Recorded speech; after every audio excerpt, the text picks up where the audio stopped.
Assalamualaikum warahmatullahi wabarakatuh. Berjumpa kembali di Z2H Insight Channel. Apa kabar semuanya sobat? Mudah-mudahan keadaannya selalu dalam keadaan baik-baik saja. Senang sekali saya bisa berjumpa kembali untuk membahas dan berdialog kepada sobat semua dengan informasi-informasi yang menarik. Sobat sekalian, pasti salah satu di antara kita pernah mendengarkan lagu Bang Haji Rhoma Irama yang berjudul Santai, di mana salah satu liriknya berbunyi, otot kejang karena bekerja sehari-hari. Ya, jadi lirik-lirik yang seperti itu mengisyaratkan bahwa hidup itu memang harus santai. Karena orang kalau tidak santai, maka dikhawatirkan akan memberikan sebuah efek negatif, terutama terhadap psikis ataupun lingkungan sekitarnya, sehingga yang bersangkutan akan merasa tertekan oleh budaya kerja, oleh lingkungan kerja, dan oleh apapun. Santai biasanya akan menjadi relaksasi bagi seseorang. Lantas bagaimana jika budaya santai atau sifat santai itu sudah mengakar dalam sebuah negara? Dalam hal ini adalah negara Indonesia. Apakah benar negara Indonesia itu adalah negara tersantui atau negara tersantai di dunia? Apa saja alasan dibalik semua itu? Ini akan kita coba bahas pada episode kali ini. Benarkah Indonesia itu adalah negara tersantai di dunia dan apa alasannya? Ini akan kita bahas. Oleh sebab itu, ayo kita belajar bersama. Jangan skip videonya dan seperti biasa kita putar dulu intronya.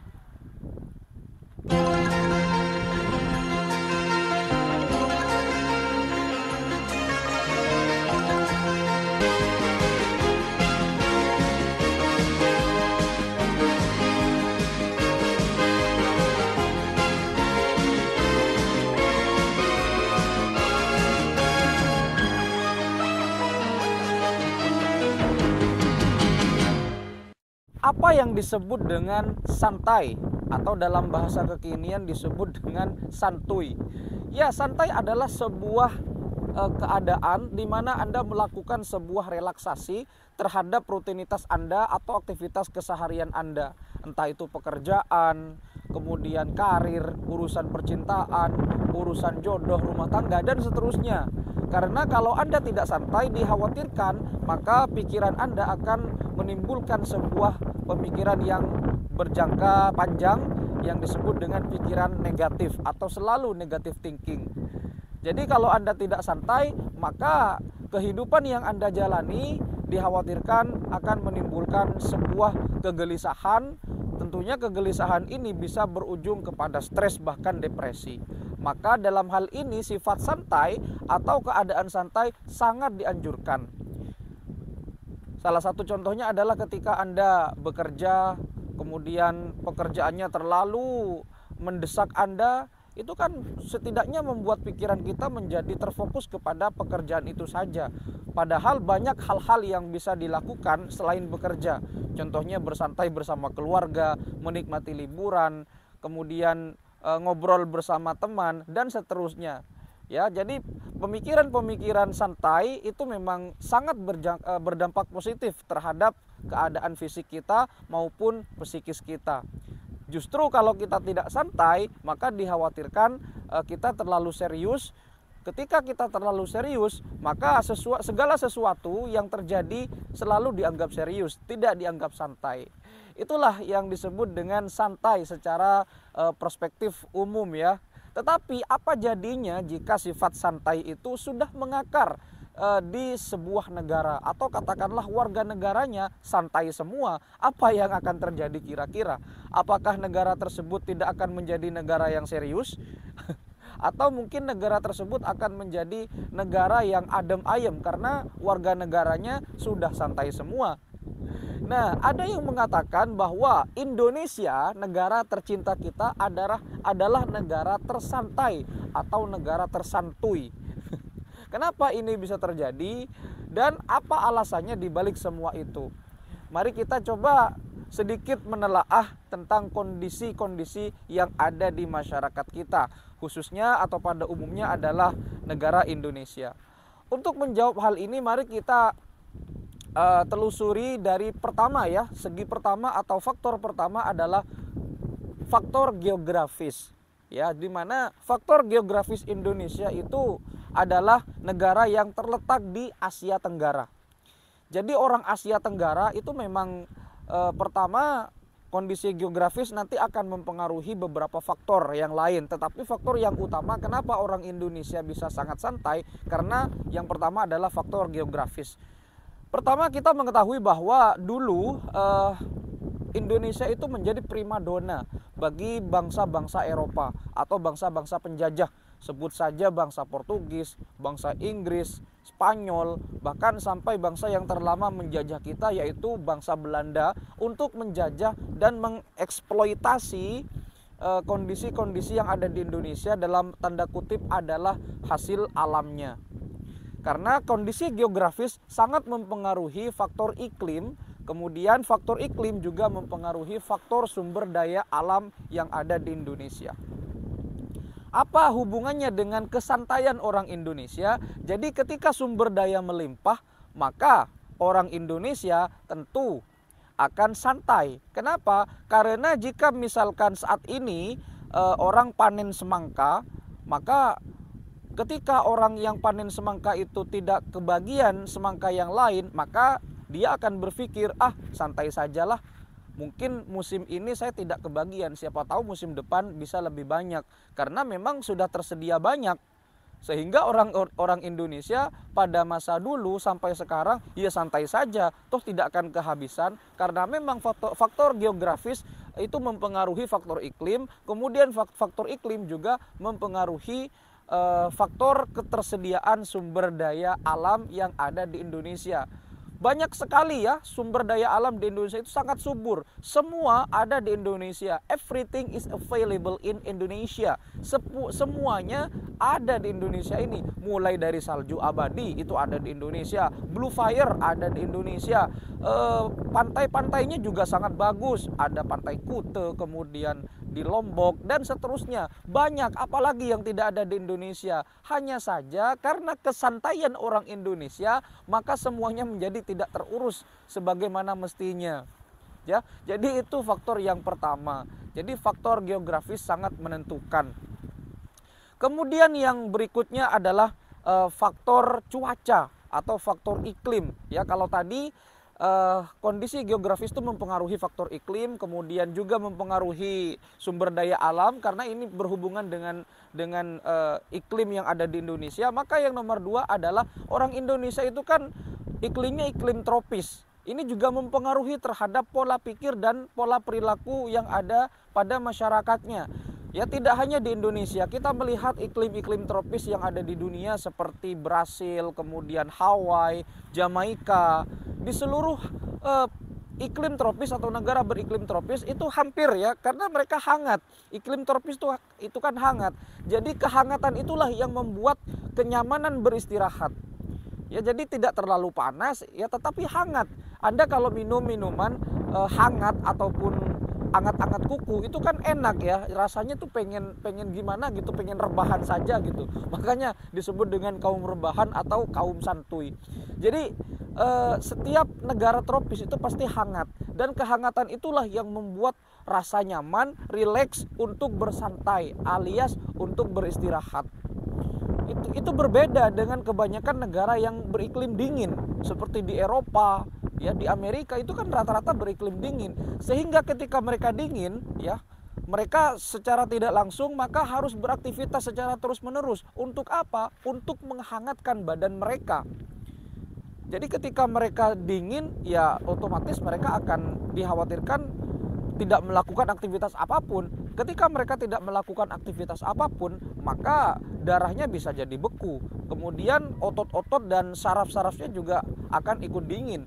Nah, karena faktor dingin itulah orang-orang Eropa dan orang-orang Amerika dan negara yang beriklim dingin itu melakukan aktivitas atau rutinitas sepanjang hari, sehingga mereka terkesan produktif. Karena faktor iklim itulah berbeda dengan orang Asia Tenggara, khususnya orang Indonesia. Kecuali orang Singapura ya. Kalau orang Singapura kita ketahui bahwa mereka pekerja keras. Ya, mungkin karena budaya di sana adalah budaya pekerja. Kalau di sini budayanya ya tahu sendirilah seperti apa. Itu yang mempengaruhi. Ya karena kalau kita mengetahui di Eropa dan juga di Amerika itu kan rata-rata mereka punya cerobong asap karena mereka dingin.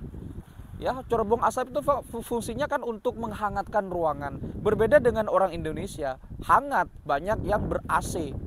Ya kita banyak mengetahui orang Indonesia itu ketika tidur gitu ya, itu kan rata-rata mereka tidurnya ya hampir 8 jam atau bahkan lebih dari 8 jam.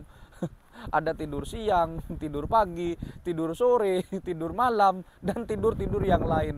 Sehingga iklim atau kondisi-kondisi yang berhubungan dengan cuaca itu juga mempengaruhi kesantaian.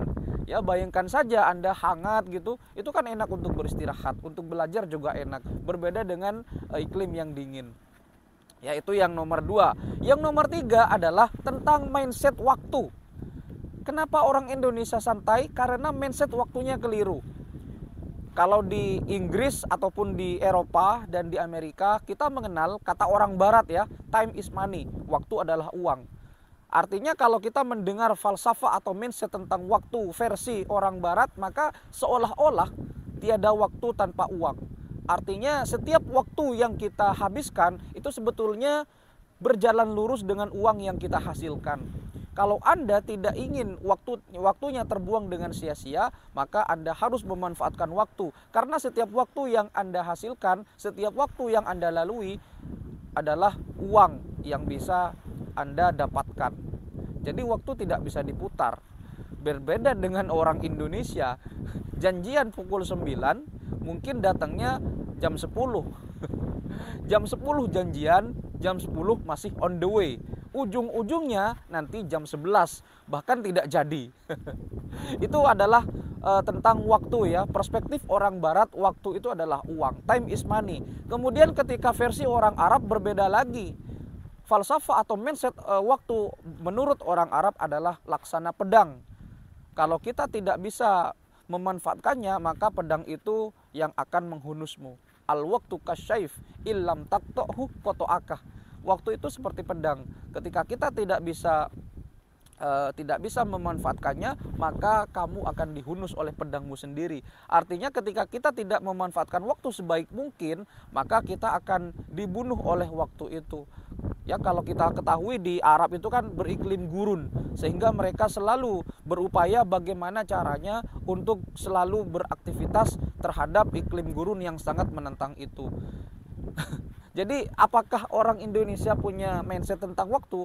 Saya kurang tahu tentang hal ini, tetapi sejauh ini yang saya ketahui bahwa falsafah atau mindset waktu orang Barat dan orang Indonesia itu jauh berbeda. Time is money. Kemudian kalau di Arab waktu itu laksana pedang. Entah kalau di Indonesia waktu laksana apa.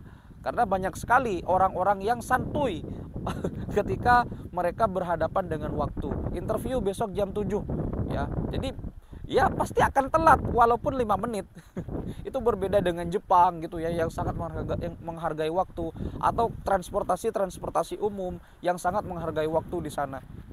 Itu faktor yang ketiga. Faktor yang keempat, kenapa orang Indonesia adalah orang yang santuy adalah faktor pendidikan. Ya kita mengetahui sendiri bahwa pendidikan di Indonesia itu ya memang ya bisa dibilang tidak baik-baik saja. Karena orang Indonesia literasinya itu kan sangat rendah ya, berbeda dengan negara-negara kebanyakan. Jadi faktor pendidikan di sini berperan sangat penting untuk mengubah mindset terhadap kesantuyan orang Indonesia. Rata-rata orang Indonesia itu kan ya memang sekarang memiliki pendidikan yang bergelar tinggi atau akademiknya juga mulai bagus. Tetapi dalam hal ini orang Indonesia itu ya contoh ketika Anda kuliah, kapan lulus? Nanti saja. Lulus tepat waktu atau lulus di waktu yang tepat. Itu kan berbeda perspektifnya. Jadi seolah-olah kapan menikah ya santailah. Kapan punya pekerjaan santailah, semua bisa santai ya. Jadi faktor pendidikan juga sangat berperan vital terhadap pola pikir dan pola perkembangan kesantuyan orang Indonesia. Bagaimana orang Indonesia bisa serius ketika menanggapi segala sesuatu yang bersifat urgent kalau literasinya sangat rendah. Bagaimana orang Indonesia bisa melihat perspektif yang berbeda kalau kondisi literasinya juga sangat tidak memadai. Santuy. Jadi seperti itulah faktor-faktor yang mempengaruhi kenapa orang Indonesia disebut negara tersantai atau negara tersantuy di dunia. Faktor yang kelima alias faktor yang mungkin bisa terakhir ya faktornya adalah orang Indonesia itu kurang suka tantangan. Saya tidak mengatakan semua, tapi rata-rata memang seperti itu keadaannya. Contoh, dulu kita ketika kecil, apa cita-citamu? Cita-cita saya adalah ingin menjadi astronot. Yakin kamu jadi astronot? Kamu kan cuma anaknya tukang ini. Nah, kondisi seperti itulah yang membuat mental block orang Indonesia tidak berubah secara signifikan dari dulu sampai sekarang. Artinya, kenapa tidak ada konsistensi dari cita-cita yang ada pada masa dulu ketika Anda kecil dengan sekarang? Ya karena Anda sendiri tidak punya tantangan. Artinya contoh ya, ketika Anda kecil dulu pengen jadi polisi, kenapa sekarang malah jadi guru? Itu kan berarti ada inkonsistensi antara cita-cita yang ada sekarang dengan kehidupan Anda ataupun realita Anda yang sedang Anda hadapi dari dulu hingga sekarang. Sehingga cita-cita Anda yang ingin jadi polisi, kemudian seiring berjalannya waktu Anda merasa tidak sanggup untuk melakukan itu, ya sudahlah, saya tidak muluk-muluk, yang penting hidup ala kadarnya, yang penting hidup berkecukupan sehingga saya bisa hidup seperti ini. Sehingga yang terjadi adalah cita-cita Anda tidak tercapai. Jadi dalam hal ini kurang greget, artinya tidak suka tantangan, tidak suka adventure, tidak suka challenge. Ya tidak semuanya sih, tapi rata-rata seperti itu. Mari kita berpikir kenapa cita-cita kita dari kecil ketika ditertawakan oleh orang justru menurut kita itu adalah sebuah tantangan yang besar. Ya karena kalau cita-cita kita belum ditertawai oleh orang berarti kita belum memiliki cita-cita yang sangat besar. Saya ingin jadi presiden. Hah, kamu siapa? Mikir dong 2 kali. Nah, kondisi semacam itu yang secara tidak langsung itu akan membuat shock atau mental block terhadap seseorang. Perspektifnya akan berbeda sehingga orang tersebut iya ya, saya kan orangnya kurang mampu, bisa nggak saya jadi presiden, bisa nggak saya jadi insinyur, bisa nggak saya jadi menteri. Sudahlah, saya mikir 2 kali, saya nggak mau jadi itu. Yang penting hidup ala kadarnya, berkecukupan, tidak berhutang, dan seterusnya dan seterusnya. Ya seperti itulah mindset yang masih tertanam hingga sekarang. Jadi kalau kita misalkan menemukan seseorang atau anak-anak kecil yang mempunyai cita-cita besar, marilah jangan tertawakan. Justru kita harus mendukung bahwa cita-cita mereka sungguh agung. Kita dukung, siapa tahu kondisi-kondisi semacam ini di masa depan dalam jangka waktu yang tidak begitu lama akan mengubah kondisi dan mindset orang Indonesia sehingga orang Indonesia tidak menjadi negara tersantuy, tidak menjadi negara yang ya seperti ini. Artinya tidak menjadi negara yang mohon maaf dalam tanda kutip adalah negara yang berisikan dengan orang-orang kaum rebahan.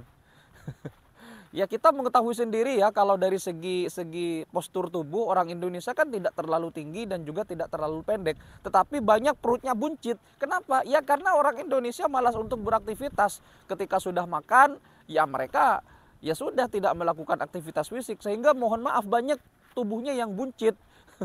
Ketika sudah buncit, ya mereka tentunya akan lebih malas lagi untuk beraktivitas. Kenapa? Ya karena sudah buncit, kemudian malas untuk berolahraga, malas untuk beraktivitas, akhirnya tidur, rebahan, dan akhirnya santai deh. Berbeda dengan orang-orang Eropa atau orang-orang Amerika yang setidaknya mereka berolahraga dalam seminggu mungkin 2-3 kali. Ya kalau kita ya memang tidak semuanya, tetapi rata-rata kan orang Indonesia buncit-buncit. Ya juga ada sih di negara-negara yang lain yang perutnya buncit tetapi tidak sebuncit Indonesia kan. Ya seperti itulah kenapa orang Indonesia atau masyarakat Indonesia disebut dengan orang yang tersantuy atau negara tersantai di dunia. Ada 5 faktor. Pertama adalah faktor geografis, kemudian faktor iklim, yang ketiga adalah mindset tentang waktu, yang keempat adalah faktor pendidikan, dan yang kelima adalah orang Indonesia tidak terlalu suka challenge atau tantangan. Mudah-mudahan ini memberikan gambaran kepada kita agar setidaknya kita merubah mindset kita, merubah pola pikir kita untuk selalu menjadi orang-orang yang produktif demi keberlangsungan kehidupan negara yang lebih baik. Terima kasih sudah menonton dan menyimak video ini. Kalau ada koreksi silakan kita berdiskusi di kolom komentar. Jangan lupa untuk terus mendukung channel Z2H Insight berkembang dengan cara like, komen, share, dan subscribe. Sampai jumpa di video berikutnya. Wassalamualaikum warahmatullahi wabarakatuh.